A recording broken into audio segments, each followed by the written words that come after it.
আসসালামু আলাইকুম এভরিওয়ান, আশা করছি সবাই ভালো আছেন। আজ আমি আপনাদের সাথে শেয়ার করব ক্রিম জামের একটা রেসিপি। ক্রিম জাম তৈরি করতে প্রথমে আমাদেরকে কালো জাম তৈরি করে নিতে হবে। কালো জামের একটা রেসিপি আমার চ্যানেলে অলরেডি আছে, আমি আবারও আপনাদের সাথে শেয়ার করছি পুরো প্রসেসটা। চলুন দেখে আসা যাক এর পুরো প্রস্তুত প্রণালী। ক্রিম জাম তৈরি করার আগে আমি প্রথমে কালো জাম তৈরি করে নিব। কালো জাম তৈরি করার জন্য আমি এখানে নিয়েছি 1.5 কাপ ডানু। আপনারা যে কোনো গুঁড়ো দুধ নিতে পারেন। 1 টেবিল স্পুন চিনি, 3 টেবিল স্পুন ময়দা, হাফ টি স্পুন বেকিং পাউডার, 2 চিমটা মতো খাবার রং, এটা ভেতরের কালারটা সুন্দর করে। এখানে নিয়েছি হাফ কাপ দুধ, আমার অবশ্যই এতটুকু লাগবে না, 2 to 3 টেবিল স্পুন লাগবে। আর এখানে নিয়েছি এক টেবিল স্পুন সুজি, 1 টেবিল স্পুন দুধ, এটা আমি 5 মিনিট হয়েছে ভিজিয়ে রেখেছি। একটা ডিম। প্রথমে সব শুকনো উপকরণ আমি ভালো করে মিক্স করে নিচ্ছি।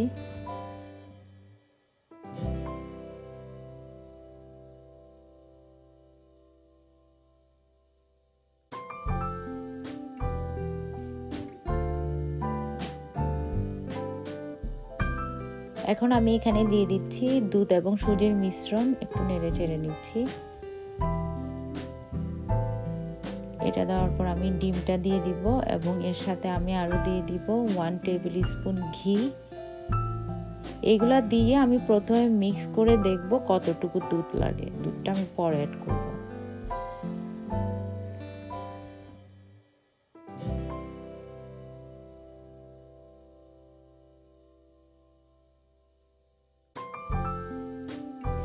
এখন আমি এখানে 2 টেবিল স্পুন মতো দুধ দিয়ে দিচ্ছি, দিয়ে আমি ভালো করে মাখিয়ে নিচ্ছি।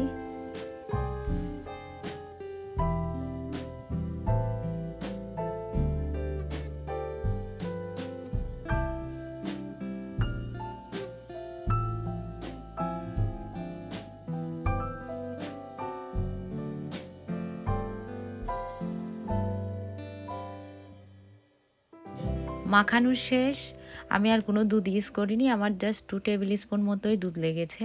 দেখুন ডোটা অনেক নরম এবং স্টিকি হয়েছে, চিন্তার কোনো কারণ নাই। আমি সবসময় আপনাদের বলি মিষ্টি বানানোর সময় গোলাপ জাম, কালো জাম, ডোটা এরকম স্টিকি নরম হতে হবে, তাহলে মিষ্টিগুলা পারফেক্ট এবং সুন্দর ফুলবে। এখন আমি এই ডোটাকে ঢেকে 10 মিনিটের জন্য রেখে দিব। 10 মিনিট হয়ে গিয়েছে, আমি ডোটাকে ঢেকে রেখেছি।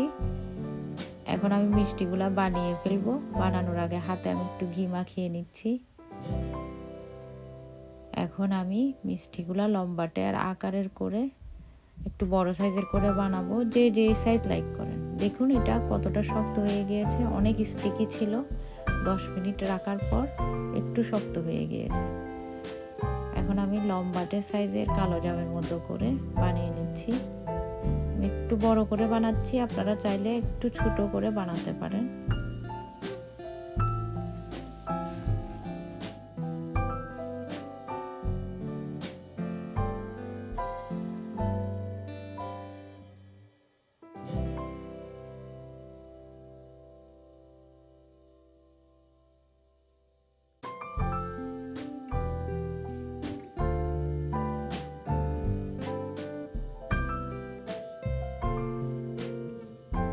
এখন আমি মিষ্টিগুলা ফ্রাই করে নিব। ফ্রাই করার জন্য আমি একটা প্যানে তেল নিয়েছি, আমি ঠান্ডা তেলের মধ্যেই মিষ্টিগুলা ছেড়ে দিচ্ছি।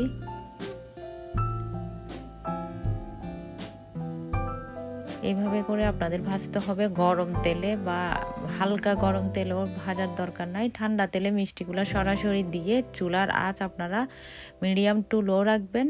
আস্তে আস্তে করে ধৈর্য সহকারে ভাজবেন, তাড়াহুড়া করে ভাজতে যাবেন না, এতে মিষ্টিগুলো ভেতরে শক্ত হয়ে যাবে, উপরে পুড়ে যাবে।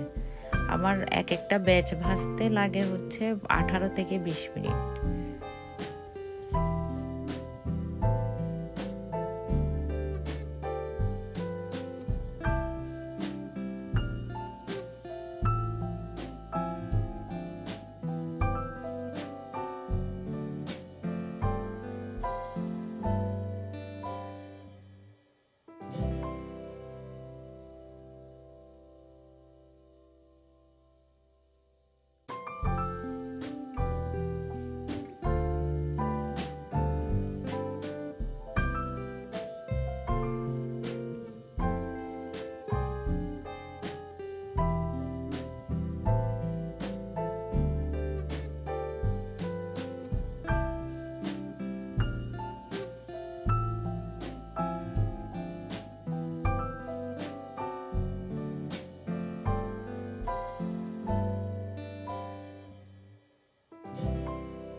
মিষ্টিগুলো সুন্দর একটা কালার চলে আসছে। আমি এখন নামিয়ে ফেলবো, কারণ শিরাতে দিলে এটা আরেকটু কালো হবে।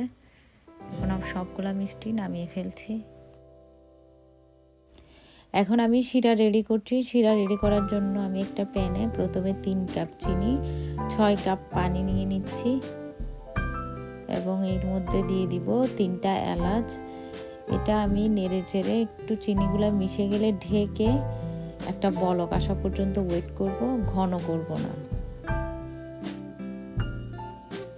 শিরায় বলক চলে আসছে, এখন আমি মিষ্টিগুলো ঢেলে দিব একসাথে। শিরায় বলক আস্তে আস্তে মিষ্টিগুলো ঠান্ডা হয়েছে, দেখুন হাত দিয়ে ধরার মতো ঠান্ডা। একদম গরম গরম মিষ্টি, গরম গরম শিরায় দিলে মিষ্টিগুলা চুপসে যায়, ফুলা ফুলা ভাবটা থাকে না। এখন আমি মিষ্টিগুলা দিয়ে 10 মিনিট ঢেকে হাই হিটে রান্না করব।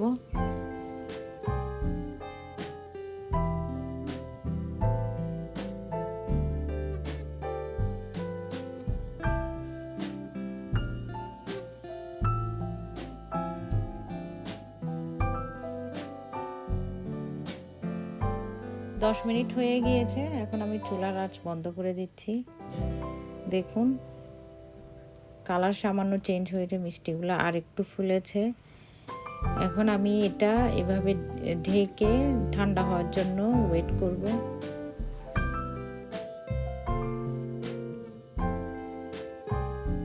ক্রিম বানানোর জন্য একটা প্যানে আমি এখানে 1 কাপ গুঁড়া দুধ নিয়েছি, দিয়ে দিচ্ছি 2 টেবিল স্পুন মতো চিনি, আরও দিব 1/4 কাপ কনডেন্স মিল্ক। আপনারা চাইলে 1/3 কাপ চিনি দিতে পারেন কনডেন্স মিল্কের বদলে। দিয়ে দিচ্ছি 1 টেবিল স্পুন ঘি, আরও দিব 1/2 কাপ তরল দুধ। সবগুলো উপকরণ আমি একসাথে ভালো করে মিক্স করে নিব। এখন আমি চুলার আঁচ অন করিনি।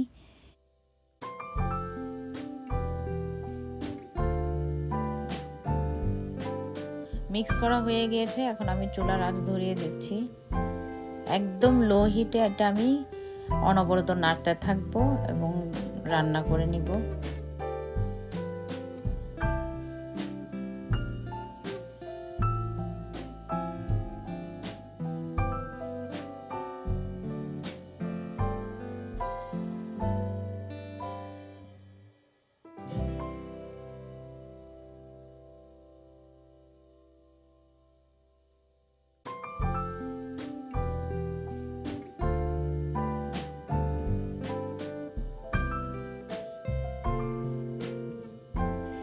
ক্রিমটা রান্না করা শেষ, আমি এই পর্যায়ে চুলার আঁচ বন্ধ করে দিব। আর বেশি যদি আমি ঘন করতে চাই তাহলে ঠান্ডা হওয়ার পর এটা আরও ঘন হয়ে যাবে, খেতে ভালো লাগবে না।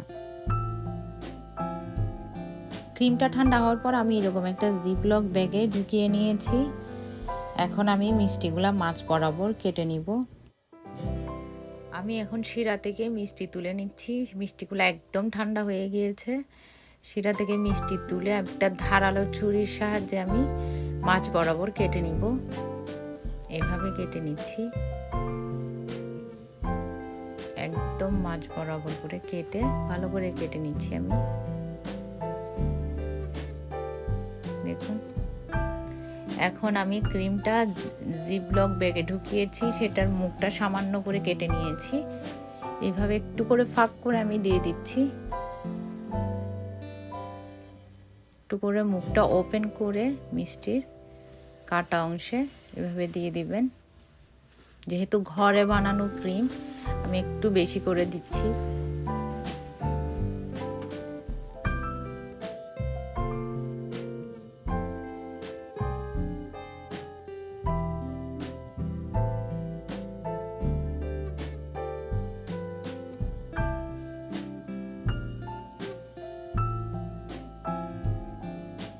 তৈরি হয়ে গেল অনেক মজাদার স্বাদের ক্রিম জাম মিষ্টি। আপনারাও বাসায় তৈরি করে দেখবেন এবং কমেন্ট করে জানাবেন খেতে কেমন হয়েছে।